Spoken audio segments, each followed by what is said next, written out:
Hi, Jess. Welcome to the podcast. Hi, thank you so much for having me. I'm so excited to have you on. I have been following your journey since Ben posted about you, which was I don't even know how many years ago at this point, but I have been loving just like watching not only your love story together, but also you kind of thrive on your own and the skincare and everything. So I'm so excited to have you on. Thank you. Yeah, that was our first post was 5 years ago, That's which so is crazy. crazy. I feel like we lost 2 years because of COVID and everything, but yeah, it's been a crazy couple of years. Is that when you guys were long distance? Was that during COVID?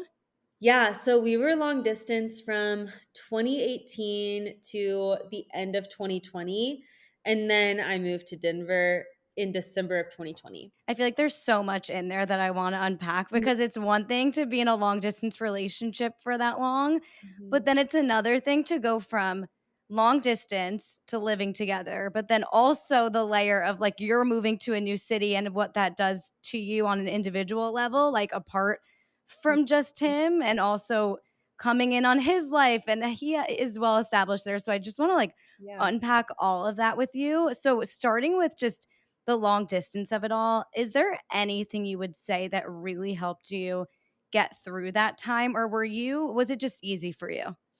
It was definitely not easy, but I actually loved long distance. And when people say that their relationship is starting that way, I'm like, it really is so helpful for a healthy relationship because first of all, you have to get to know each other's hearts and minds so much deeper because you don't have that physical intimacy. And so you're FaceTiming all the time, you're talking on the phone, you're filling in those awkward gaps when, normally you might just Yeah, grab someone's hand or whatever. So I feel like Ben and I got to know each other on a really deep level really, really quickly. So that was really helpful. And then he and I are also very independent. Sorry, I couldn't think of that word. no, I totally agree with this because so are me and my boyfriend. So I get it. Yes, we're so independent that it was really nice for us because we could do our own thing when we weren't together. And then when we did come together, it was awesome. But that's helped us in our marriage because, so for instance, this is a Saturday afternoon, Ben's golfing, so he might be gone for 6 hours. And I'm like, good, I need my alone time. I'm going to get all my stuff done. And, he travels a lot. And it's the same thing. He can be gone for a week and it's totally fine because I'm used to not being with him for that long. So I think it's Totally. made our marriage really healthy. And it's made us also realize we need our own stuff. He can't be my everything, even though he's one of the only people I knew in Denver. I had to figure stuff out on my own. So I think it's helped for us to become better individuals, which makes us better as a couple too. Yeah, I also feel like it's unique that I feel like most people get together because they live near each other, Mhm. and then they have to do long distance due to work or whatever the case might be, like college, whatever it is. So it is unique that you guys started a relationship long distance. I feel like that speaks to clearly like the instant connection, and it's very hard to find a man that wants to be long distance off the bat for you.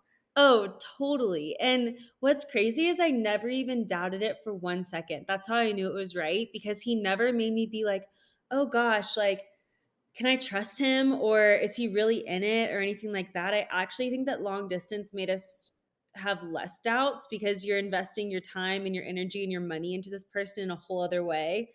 Um, but yeah, it is really hard to find a man that's willing to do that.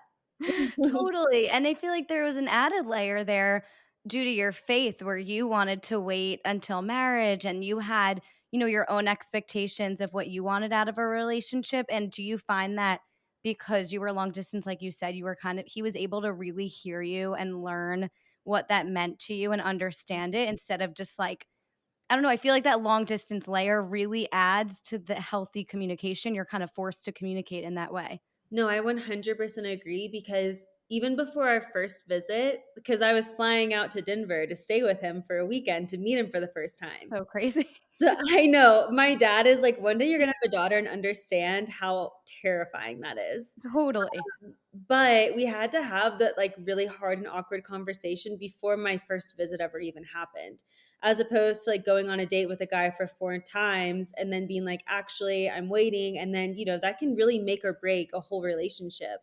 So, it was kind of nice to be able to have that conversation before we ever even met in person because he knew what he was getting himself into, and I knew that I could trust him and that he respected me in that way, and so it was great. It's incredible. I feel like that's something that a lot of people probably have a hard time sharing with a significant other because, like you said, it could make or break. Have you experienced before kind of sharing that with someone and them being like, "Okay, bye." Like I feel like I've gotten really lucky where it never made someone like run away, but it definitely like as a relationship would progress or as I would go on more dates with someone, it became apparent that we just didn't align right. and like maybe there was some unspoken pressure or frustration or like um, I didn't fully trust them, like, I felt like they were probably gonna find another girl to get, like, that from, and then me, I would be, like, the long-term thing. Do you know what I Yeah. mean? It's really 100%. helpful, but And if they're not ready to really settle down, they might just be like, "Okay, she's the one I'm gonna take on dates, and then I'm gonna go to this girl for that." Yeah, I yeah, know what you're saying. 100%. Okay, so then you trust Ben, everything's good. Clearly, he's aligned with that, and then you move to Denver. Yeah. What is that like moving to an entirely new city with someone that you never not only lived with before, but never lived in the same place as ever? So, we were engaged at that point, so there were, like, no doubts. Okay. We also had during COVID, we had 2 months where we were quarantined at my parents' house together with my whole family.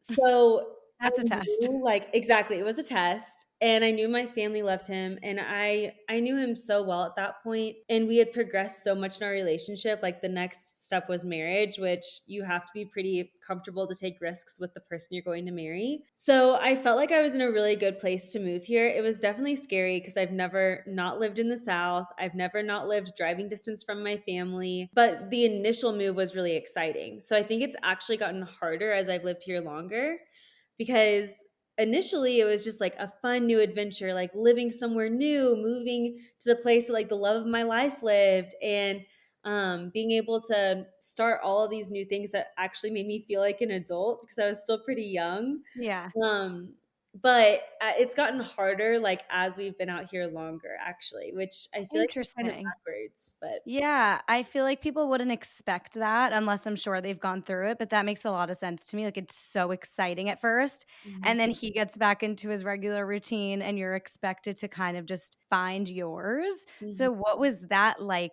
You're finally there and you settle in and you're like, "Now what?" Yeah.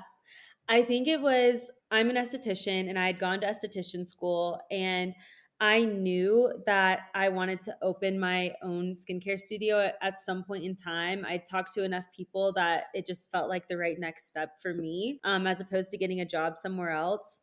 So when I moved to Denver, I went ahead and just like started to take the steps to start my own business right away because I knew I needed to have my own thing outside of just Ben. Otherwise, I would sit at home twiddling my thumbs until he Yeah.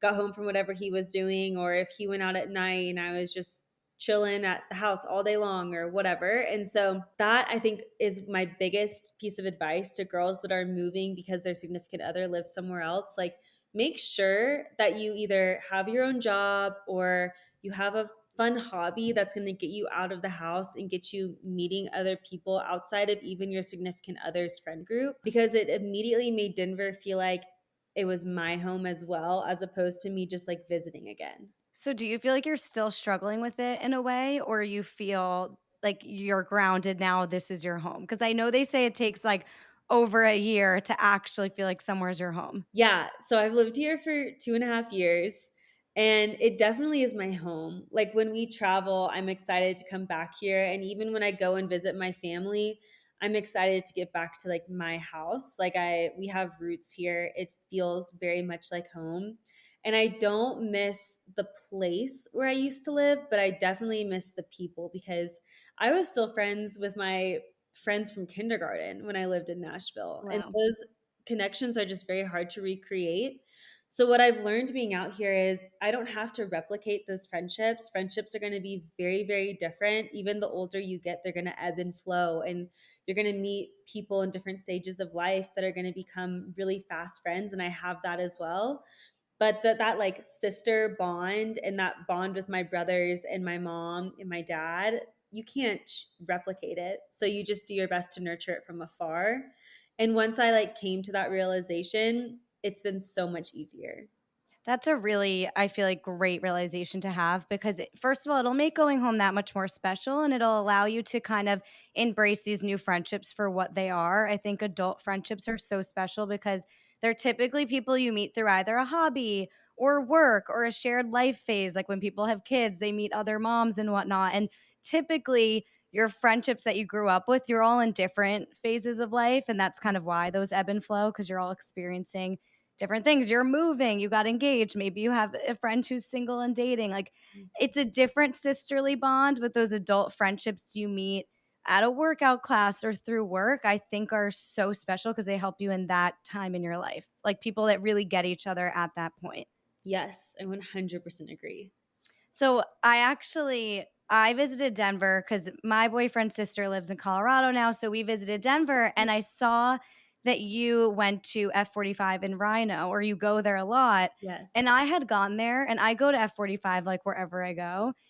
That specific studio, so friendly and welcoming, and I imagine that was a huge part of like, I've never really moved far away without anyone, but I can imagine that, like, space like that and a workout class can really help you form community and, like, a routine of seeing people outside of just Ben when you first get there.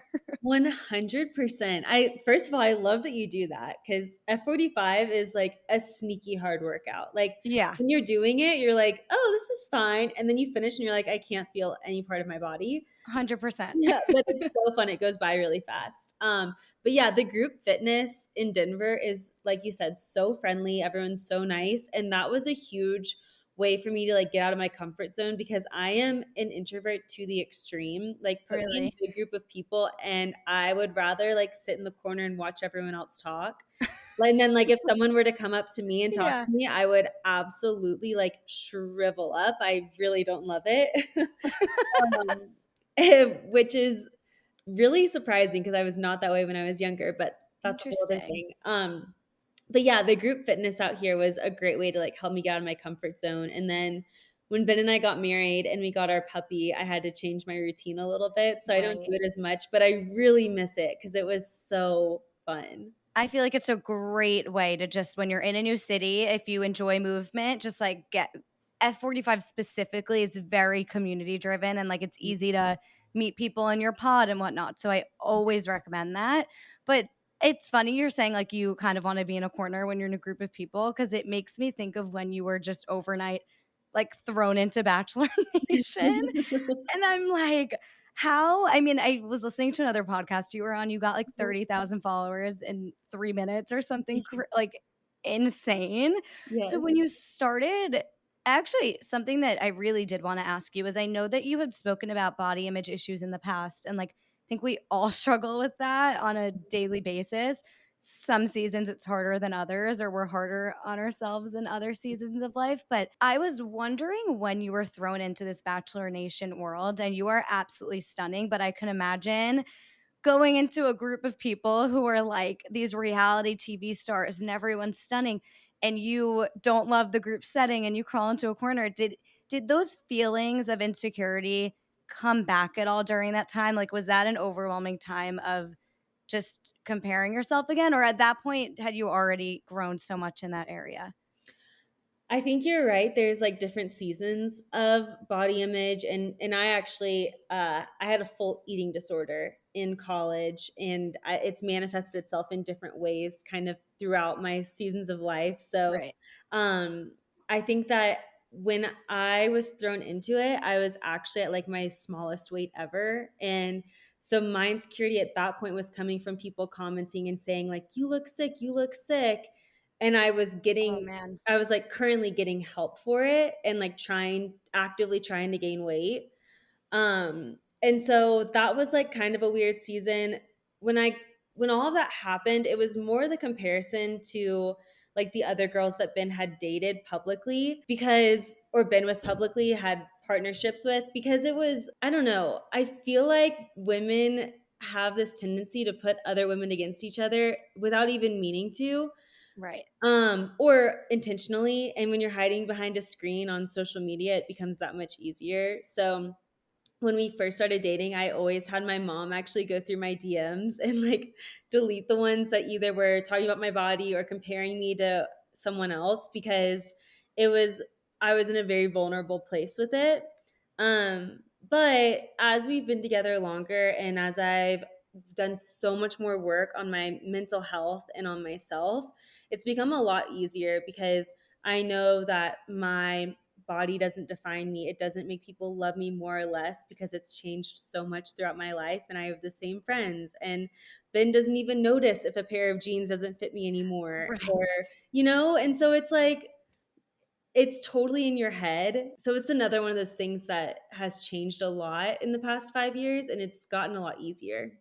Did you expect that when he was gonna post on Instagram that all of a sudden, these added not complications, but, like, the added level of not even insecurity, just, like, scrutiny, like, that people were gonna place on you and whether they were doing it in a lighthearted way or not, just comparing you to other people. Did you expect that, or were you so oblivious to Bachelor world? Oh, so oblivious. Ben Oh, makes fun of man. me, even, like, little things in life. I just live in my own little naive bubble, and because I wasn't very familiar with Bachelor Nation, and I knew that Ben had been the Bachelor when we met 3 years previously, so, Right. there's a new shiny thing. So I'm like, "There's no way that people care anymore." But he's so beloved by the people that watch that show, as he should be because he's the most incredible person. Um, but I really underestimated all of it. Like, even we had been dating for 5 months before we posted a photo together, and I remember in 3 months in, I'm like, "Why can't we just post a photo? Like, I don't understand." Yeah. And he's like, Like, "You'll what's the big deal? understand." And I He did. was protecting you. He was. Yeah, he really was. Also to clarify, when people were coming to you look sick," were they saying, like, sickly or, like, like, sick in a positive way? Oh, it was negative. Oh, because when And I first heard that, I thought you meant, like, "You look amazing," 'cause, there's another, side of it where it's like, "Just don't comment on it at all, please, because I'm trying to get better, so Yes, don't tell me I look good at this weight," but you were saying, "You look sickly." yes, yes, I didn't realize that, okay. yeah, yeah, good clarification. So, what was something that kind of helped you through that time? Because obviously that's not it's a very unique experience to have, but I think so many women have been in experiences where they're trying to get better or heal from something, and there's triggers. Like, not everyone's dating a reality TV star, but there are other triggers, whether it be social media or whatnot. What are some things? I know one thing you mentioned was specific to you with your mom, combing through the DMs. Is there anything else that just helped you with triggers on social media? Yes. The biggest thing that I tell people is, like, if you have an insecurity or something you're struggling with, keeping it inside makes it worse because you're gonna make it bigger in your head. So for me, it was whenever I had these negative feelings, sometimes it would be like I would call Ben crying or come home to my mom and be so frustrated or angry. But just expressing all of those feelings helps so much because once you talk about it, it's kind of out of you and you have Right. someone else to sound it off with where it's like, I understand how you feel, but that's not true, kind of like bringing you back in.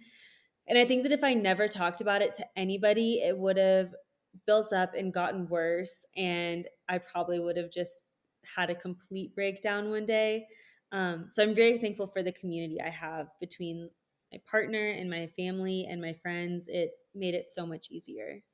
I think that's really good advice because I know a lot of us get kind of in the habit of holding things in, whether it's hiding. I know for me, I've struggled a lot with like not wanting to tell someone else's story, even though it's affected me. Like, there's addiction in my family and things like that. And so I got in a habit of what I thought was like protecting others in my family, just holding everything in. And I've really been practicing over the last few years, and now it's come to a point where I overshare, but I've been practicing just like letting people in more Mhm. and being more open and talking through what I'm going through because you're right. It helps so much. And people also don't know to be there and support you if they think that everything's just like fine and dandy. Yes, that's so beautiful, and it's true. If you hold everything in, people are gonna think you're doing great, and you might not be, so it's better to just talk about it. Totally. And even like the positives too. I've just gotten better at just sharing kind of everything because we were talking about adult friendships before. And I think when you meet new people, you're kinda like, "Well, they don't know my family, they don't know this person, they don't know my past, so, like, I don't talk to these people about XYZ," but I've kind of been practicing with adult friendships, sort of just sharing everything and not always I think I got in a habit of just protecting people, but then it ended up being me being closed off in general to these newer friendships in my life, so it's an interesting just something to, like, exercise and think about when you're moving to a new city. Obviously, don't just, like, go around trauma dumping on people or anything like that, but just being open when you connect with someone and you really feel like you've found a friend in people, like sharing more, like the highs and the lows. Yes. Yeah, it's so important, and it's something that we lost a lot of that connection piece, or vulnerability, I guess, and getting that back is really important. I agree. Is there anything that moving to a new city I know we spoke about F45, but is there any were there any other places where you found those adult friendships in a new city? Mhm. My job was really big. I work on women all day, and so I've really connected with some of my clients, which I'm sure is not maybe not the healthiest, but they've become some of my best friends, and it's been great. And then Ben has such a great group of friends. He's lived in Colorado for 10 years. So all and most of his friends have significant others, and they are all just the most incredible women. So I really when it comes to moving to a new place, I had it so much easier than a lot of people do. So I got really lucky. Yeah, I always think about, like, when you move as a couple. Mhm. You didn't move as a couple, but I know a few people that are, and I always think about it because my boyfriend and I always, like, debate it, and I feel like that can even be harder because you can just fall on each other and end up just, like, experiencing everything together, which is great, but it's always important to find kind of what we were talking about before, like, your own independent lives even when you're moving together in a shared experience. I went to college with my high school boyfriend, who's still my boyfriend. I've been with him Oh, forever. oh my god. And when we went to college, we were just really intentional about like, this is a time for me to make college friends and you to make college friends and like not make either one of us feel guilty for like maybe not spending the most quality time in the first like few months of college. And I think it's really important in a relationship, which I feel like you two have, to kind of push each other to have your own lives and to like make your own friends and whatnot. And I'm sure Ben was really supportive when you first got there of like making sure you kind of found your own footing too. Yeah. I love that you guys did that in college because how hard is that? It's not normal. No, and so much respect to y'all for doing that and Thank also you. for being together for so long. That's so amazing. Thank you. But yeah, Ben has been so supportive of all of the new things I wanna try and people I wanna meet, and, I hope he feels that I've been the same way to him with all of his existing friendships.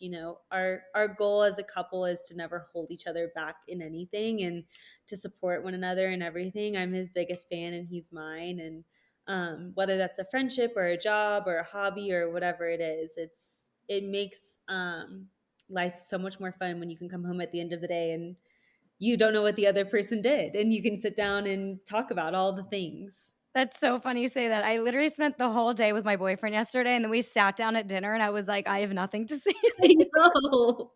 I was like, I just spent the whole day with you. I'm good on this. Honestly, like, there are some days where, like, we will spend a whole day together and I'll go on a walk and call, like, some of my friends because I'm like, "Give me some content." Like, I need Right. to have something to say. Right. I need to sit down later and have something to say to this man. Yes, exactly. I also think it's cool because 'cause I'm, again, similar to you, like, we have totally different professions, and Mm, I feel like, obviously, Ben's thing is not skincare, and yeah. that's, like, where you've made your friends, and you started your career in Denver and whatnot, and then curious if did you think about the possibility of opening your own studio before you gained a following? I think that if I didn't have a following, the people I sought advice from would have told me to work somewhere else because that's where you build up clientele. Everyone that I sat down with that's in the industry was like, "You should just go ahead and go for it because you know what you're doing, you have your protocols, and if you worked somewhere else, your following would end up, um, like, benefiting the other company more than it would you, so you should just Right. kinda go for it," and we were in a place where, we don't have kids.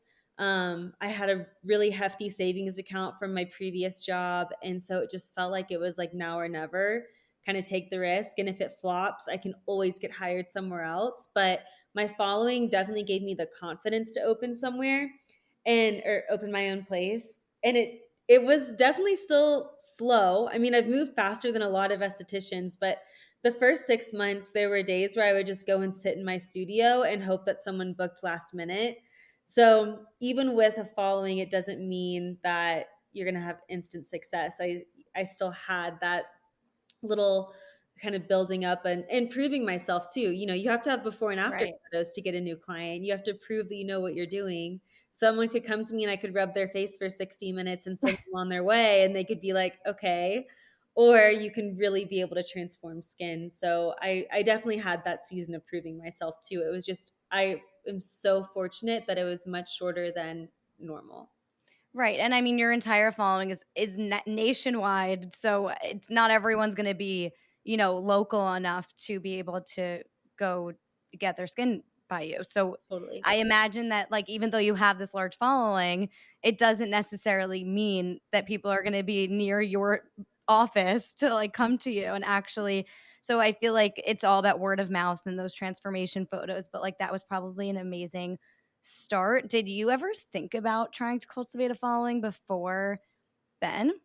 Never, never Not a once. single time. Even like my Instagram now, it definitely has more thought in it because I feel like there's a responsibility with the following that I have, but I just would throw whatever on social media. I wasn't trying to do anything. I was in sales and my goal was to get into medical sales and that was kind of it. And if I never had social media, I would have been totally fine.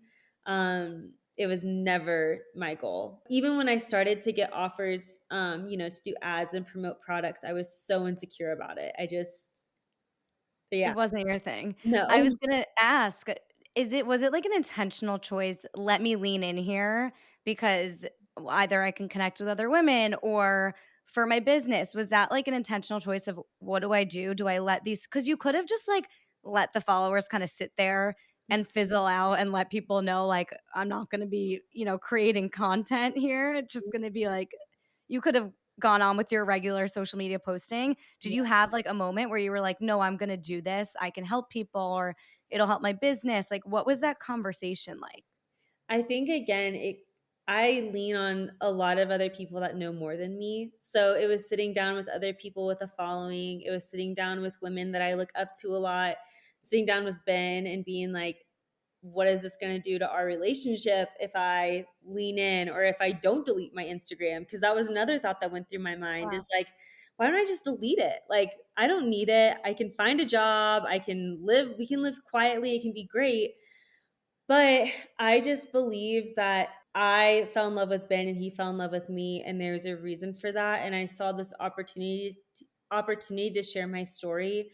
And when I did, so many women connected with it, and still to this day, get messages almost daily about it. And so I know I did the right thing in keeping it for the reasons that I did. And then, you're able to really make a career out of it. And it's helped my career in general with skincare. And I'm so incredibly grateful for it. It's changed a lot in the past 5 years.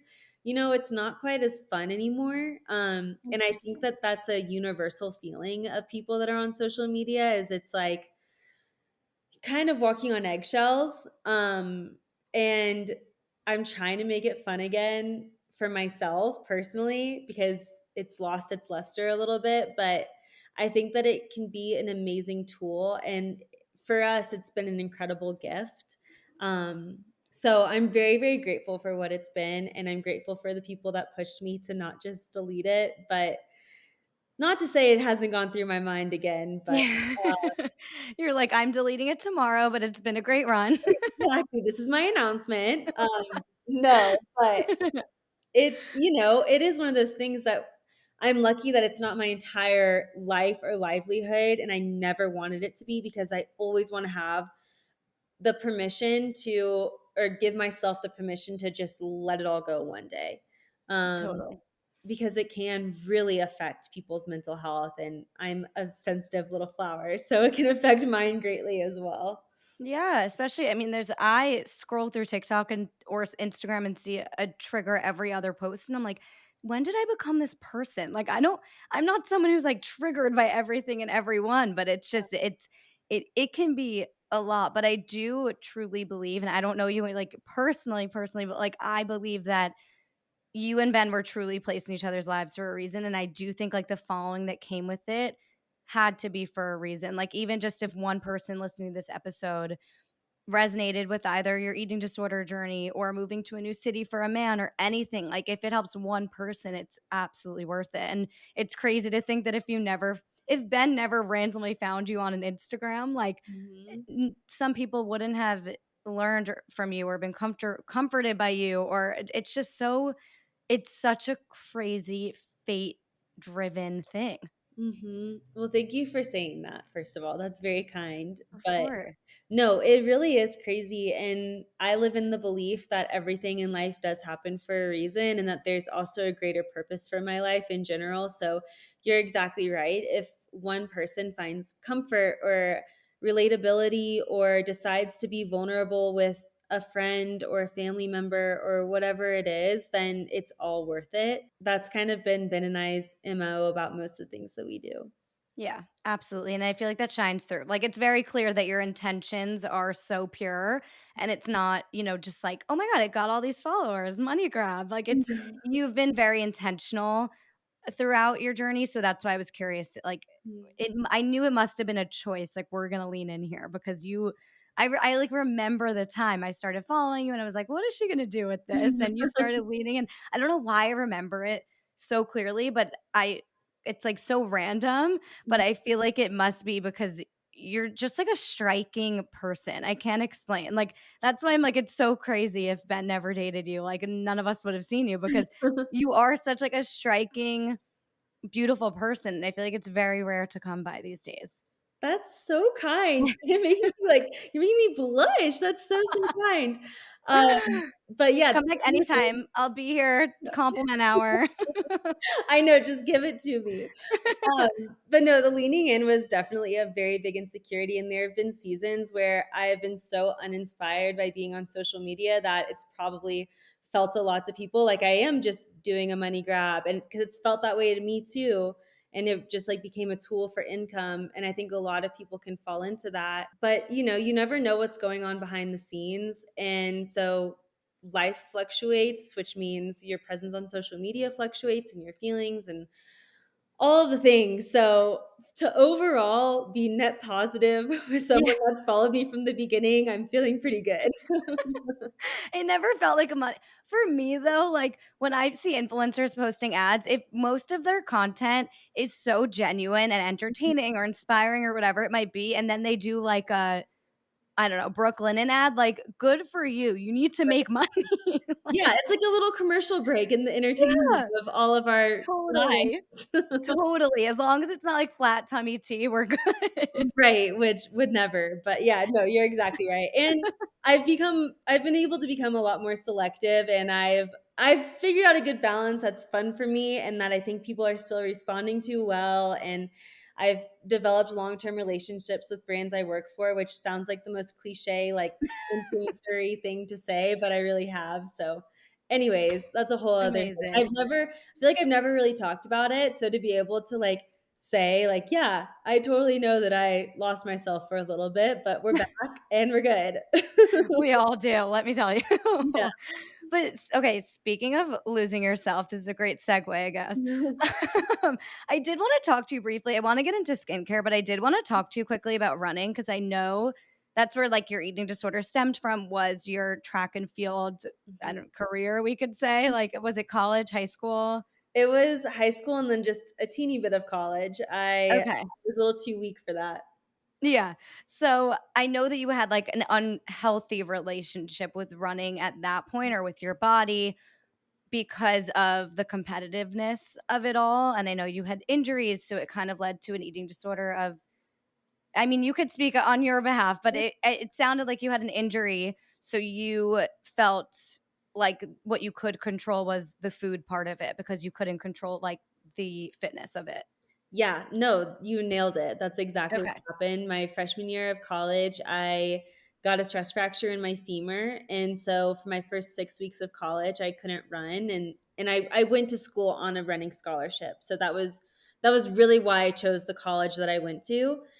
And so those first 6 weeks of my freshman year, I saw all of my teammates getting better and training really hard and getting in better shape because college versus high school is completely different.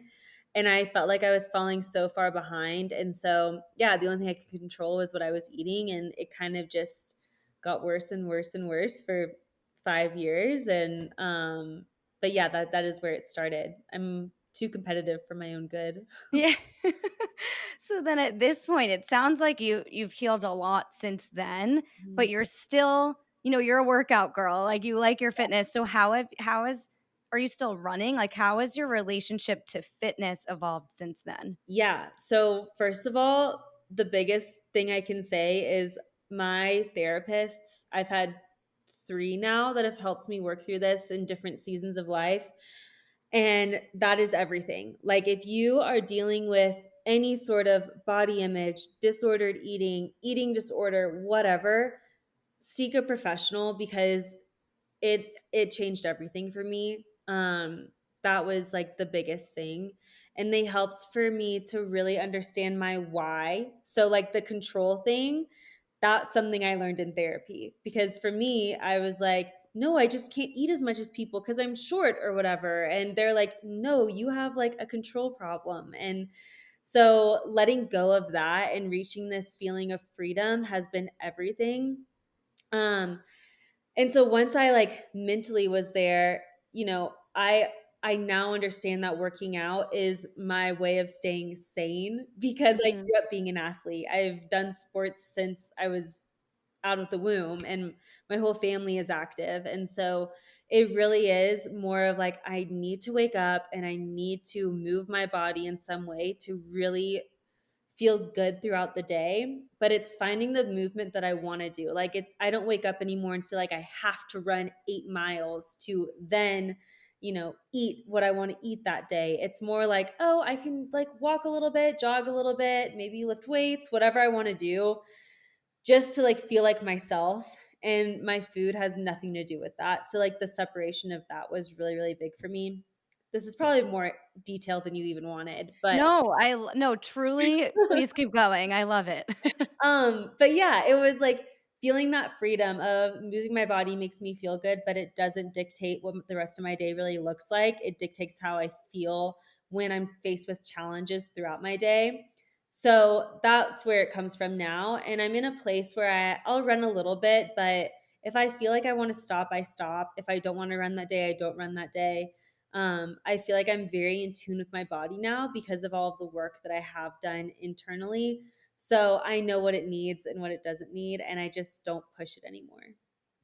It's really, really fucking cool to see someone go from such a low to being able to actually move intuitively. Because I think so many people feel like I'll never get to that place. Like, Mhm, I'll never, if I listened to my body, I would be, sleeping all day or whatever. Like, so many people have that. I think we've all thought that at some point, and it's so cool when you really hear from people who have truly gone from the lowest of low to being able to have such a healthy relationship. And of course, like, not to say you don't have setbacks or whatever, mhm. but it sounds like you really have a great relationship with it now. And it's just so cool to hear. Like, I love hearing these stories. Well, thank you. It's been a lot of work. So Yeah, to be able to sit here and feel the way I do is really huge for me too. So thank you for saying totally. that. Well, I think people listening would kill me if I didn't ask you some skincare tips before we go into the ending segment. So I know that, or I heard on another podcast, the one that I was listening to, that your intrigue of skincare came from someone passing from cancer that was super healthy and it made you kind of start looking into it. So Mhm. was there anything you learned from that in terms of like the correlation between skincare and cancer and like what we're putting on our skin? Yeah, so I also had really bad acne all my life until I got into learning about skincare. I did Accutane, I did all the antibiotics, nothing worked, it kept coming back.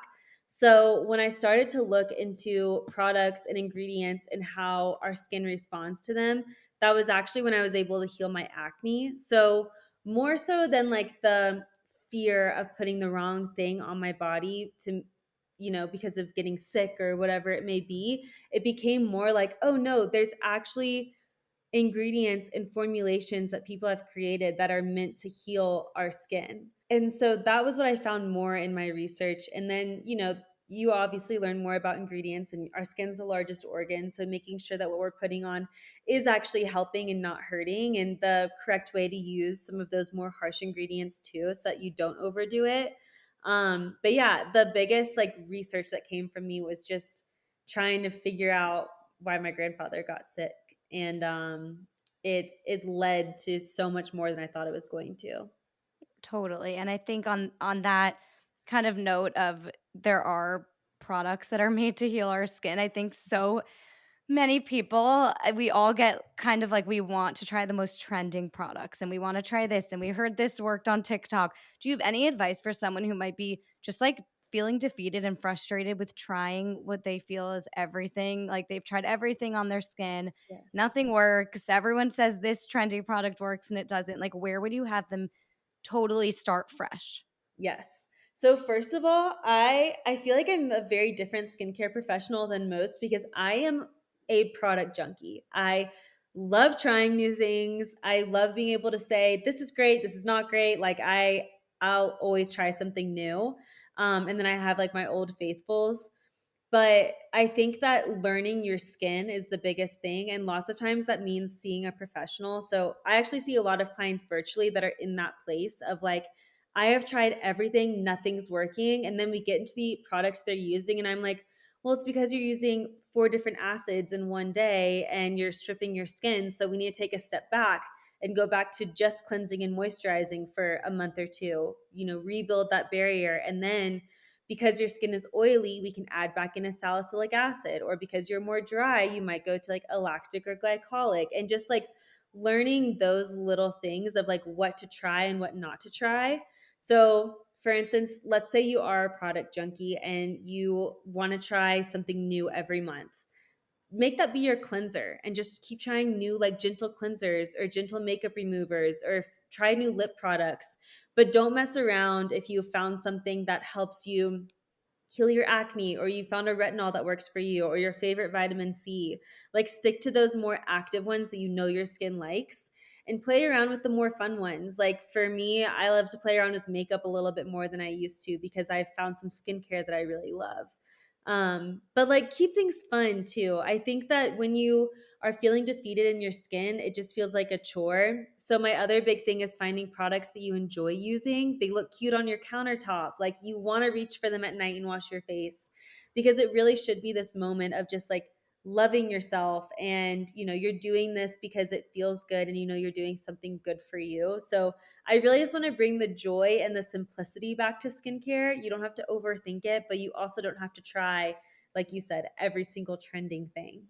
Totally. I'm obsessed with a face oil, like, Mhm. for the exact reason you just said. It's on my counter. I love putting it on at night, and it Yes. feels like my skin just kind of drinks it up, like, no matter what brand, as long as it's, like, a clean, good brand and it's an oil, like, my skin just loves it. So it's fun when you find that thing that does react well with you and you can kind of, like, play around with the cute, trendy ones and try them all out. Yes. Is there do you have, like, an affiliation with Clearstem, right?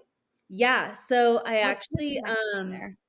when I became an acne specialist, I was able to go out and shadow Danielle at her clinic in San Diego. Um, because they'd asked me to be an ambassador. And when I looked more into them, I'm like, this feels like it should be more than just me being an ambassador for them. I'm very intrigued by what they're doing. And so I went out there, I learned Danielle's protocols. She was so generous with her knowledge, and she still is to this day, not just to me, but to anyone that follows along. And they are a company that talks the talk and walks the walk. And that is very hard to find in skincare. And they're just incredible founders. So when I started to do their protocols out here and started to talk about them more, it just became a really beneficial relationship. And so then we created a product together called Pregame, which is a face mask, and it's just kind of blossomed from there. Okay, I'm getting that face mask because I also love a face mask. You will love it. I have, and I'm not just saying this because I made it. Everyone that's tried it has said it's done something for their skin, even like my Really? most sensitive skinned clients. So I feel very proud of it. Okay, because I deal with, like, sensitive skin and redness, so Mhm. I like a very sensitive mask. Yeah. So you might get a little tingly right when you put it on. So just monitor that your skin isn't getting like pink or red, and Mhm. then leave it on for like 3 minutes as opposed to the full five, and it'll feel really good. Okay.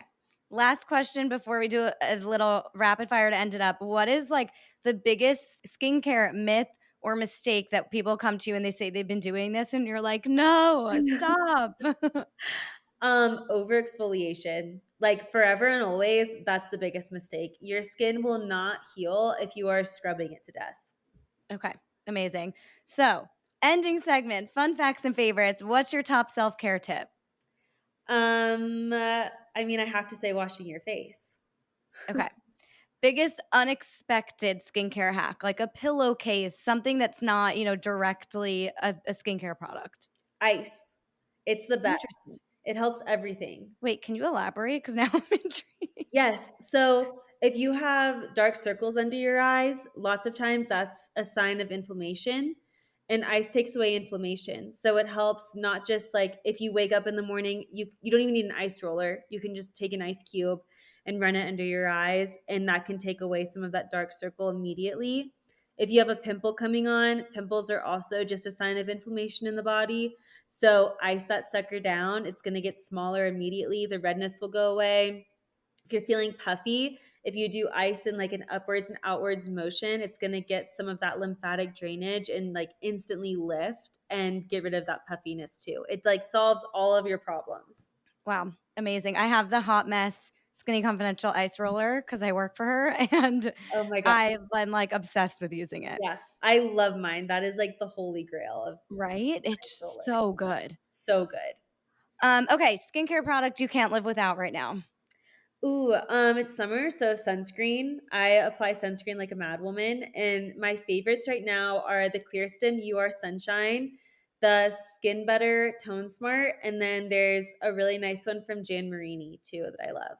Okay, I'll be looking into all of those. Wellness product you can't live without right now. Ooh, can I? Okay, I have like a top three. Go for it. Athletic Greens, as again, influencery as it is, that has seriously changed my life. Like my Yeah. digestion in the morning is spot on because of it. Empty stomach?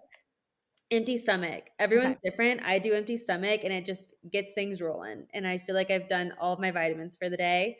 Matcha instead of coffee first thing has changed everything for me. I don't like crash, and I love matcha now. And then I just got a sauna blanket from a company called Higher Dose. I like was targeted by them on Instagram and bought it, and I love that thing. I sleep like a baby after I get in it. Okay, does the whole thing inside? Because I was talking to my boyfriend about this, we wanted to get one, and he was like, "Doesn't the whole inside get gross and sweaty? Like, how do you clean it?" They make a little spray so you can, like, Okay. clean it and wipe it down. It's like I don't know what kind of material to say, but it's very slick, so it doesn't feel like it's not like a fuzzy blanket. Right. Yeah. And you feel like you do after a sauna?